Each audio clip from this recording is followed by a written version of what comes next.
உங்களுக்கு தேவையான அளவு நீங்கள் சேர்த்துக்கோங்க. இது ஒரு பச்சை மிளகா போட்டுறேன். இப்போ அந்த இஞ்சியை போட்டுடலாம்.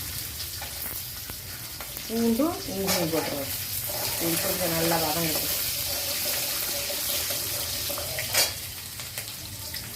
புளி வந்து ஒரு கொட்டை பார்க்குறது இல்லைங்க, அந்த அளவு புளி அதையும் இதில் போட்டுடலாம்.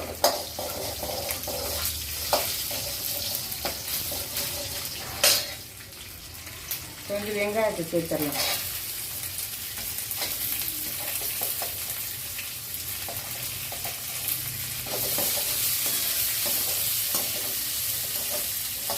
நம்ம வீட்டில் இருக்க பொருளை வச்சு எப்படி டேஸ்ட்டாக சட்னி செஞ்சு சாப்பிட்லான்னு சொல்லி கொடுத்துருக்கேன்.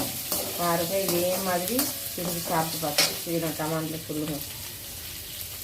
தக்காளி சேர்த்துக்கலாம்.